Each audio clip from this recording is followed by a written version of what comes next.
Hey everybody, and welcome back to the channel. Today I'm going over my top 5 tips for designing the ultimate coffee bar or station at home. Also, currently about 13.7% of you are currently subscribed, up from just under 10% a few days ago. Let's work on bringing that number up some more, so if you haven't yet, hit the subscribe button down below. Also, just a quick update on the giveaway. There are currently 433 entries at the time of recording, with an additional roughly 250 entries over from my Instagram. So if you haven't joined yet, be sure to do so, the link in the description down below. And follow me on Instagram, like this post, and tag a friend in the comments for an additional bonus entry, and you can do this as many times as you want for more bonus entries. Before we get into the video, just a reminder that all products featured will be listed in the description down below, and with that being said, let's move on to today's topic. Okay, so when it comes to designing a coffee bar, the first thing you're going to want to do is determine what kind of coffee you're going to be brewing and how often. For me, my main brewing method of choice is obviously espresso, and second is a pour over using a V60. So these are brewing methods where I want to have as much of the gear necessary for these brewing methods around me as possible, and any of the secondary gear within arm's reach. For espresso, this obviously means the machine, the grinder, and the tamping station. And for pour over, this also means the kettle, the grinder, and my pour over method of choice, the V60 decanter. The next thing you're going to want to consider is space. Determine how much space you need or have before you make any purchases. If you are just setting up your station on a kitchen counter, you can likely skip this part as your space is already predefined and restricted. I'm not going to mention location here, as obviously you want your station as close to the kitchen as possible. But for those of you who are looking to buy a dedicated coffee bar or counter, keep watching. In my previous coffee bar setup, I was using the IKEA Fialbo shelf, which perfectly fit my entire espresso brewing setup. Currently, I have the Rocket Apartamento, the Niche Zero grinder,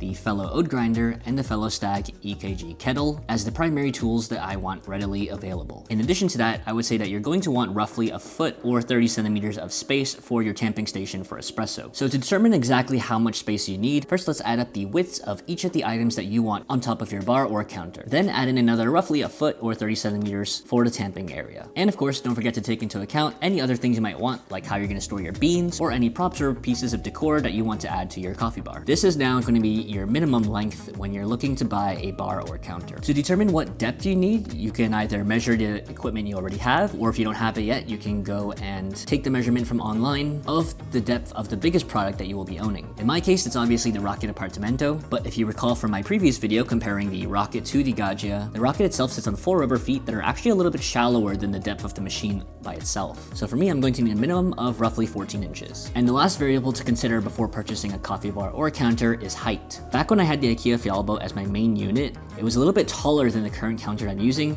In fact, this right here is the IKEA Fialbo that I'm filming on. But due to the height of this unit, it made it a little bit awkward to tamp my pucks into the portafilter. So my new lower console table does help with that quite a bit. So find the one that's best for your height. For reference, I'm 5'5". Moving on to my next point is workflow. And it's not quite as simple as dumping your grinder right next to your espresso machine. There are a few smaller things that you might want to consider when designing your coffee bar with regards to workflow. Remember, you don't want to be scrambling around when you're brewing coffee. For me, I like to keep the left side of the Rocket relatively clear so that I have room to maneuver my milk pitcher when steaming milk. And I also don't want the hot steam to be blowing at any appliances nearby. I also like to keep the Niche Zero on the right side of the Rocket Apartamento, and that's because of the switch is located on the right side of that niche. So if I were to put the niche on the left side of the Rocket, I would then have to put it a little bit farther apart so that I have room to flick that switch up and down. But if I move the niche onto the right side of the Apartamento, I can put it as close to the Rocket as I want. This is going to vary across all the different equipments and machines that you might have at home, but it's just something to keep in mind when you're designing your coffee bar. I also don't want to be running back and forth between the ends of my coffee bar, so I keep all the espresso gear clumped together on the right side of the coffee bar while I keep the pour over gear over on the left. The other espresso gear also includes a knockbox, the distribution and tamping tools, and the milk pitchers I use. For pour over, this includes the grinder and the kettle, and I am looking to get a new scale for my pour over setup, but I also keep the V60 underneath the counter since I don't use it as frequently as I do with espresso, but it's still within an easy arm's reach. For things like milk, I actually do have my own mini fridge that's over on the right side of the station, and this is mostly because I live with 3 other roommates, so our big main fridge is always packed to the brim. On top of my mini fridge, I also keep the Breville Precision Brewer, which I personally don't use that much anymore nowadays, but it worked great whenever I had to get up early for classes back in college, and my roommates still use it to today. I also like to keep my cleaning supplies in the middle of the station, since those are things that I access very frequently for both pour over and espresso. And speaking of cleaning, that brings me to my next point. Here are some of the things that I use to minimize how frequently I have to clean my station, and in general to minimize how messy the station can get to begin with. The first and most important is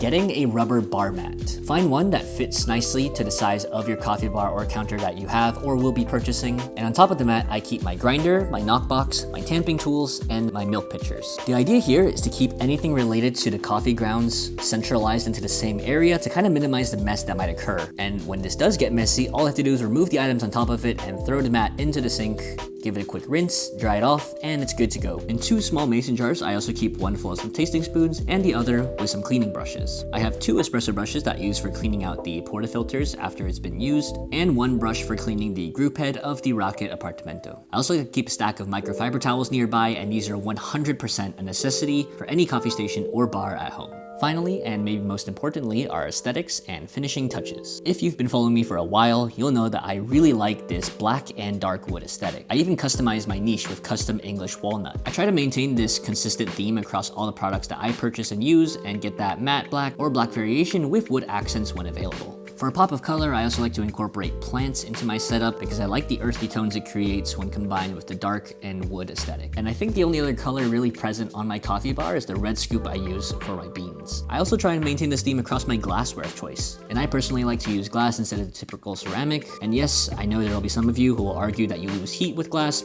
I don't care, I like to drink from it. I personally use the Not Neutral Vero series in the smoky colorway. As for finishing touches, I keep my cleaning supplies and other gear that come with the machines or that I might need every once in a while, like Cafeza tablets, in some bins under the counter. I also keep a few teas in there that I drink maybe every once in the blue moon, a few decorative items like a mocha pot, this bottle of aviation gin, and some more beans.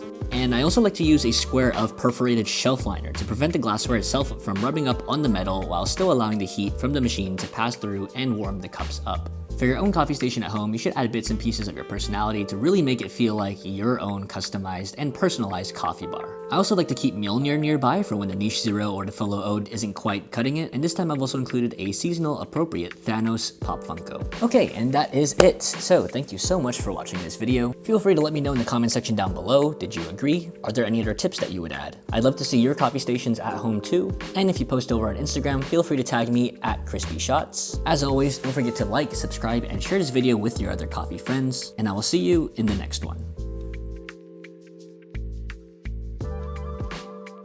By the way, it looks like a lot of you are interested in doing a home coffee station tour style series of videos, similar to what Random Frank P has for at-home gaming or work from home setups. So if you have any ideas for a series name, or you would like to submit your own setup, I'll leave a link to that in the description down below as well. Once again, thank you for watching, and I will see you in the next one.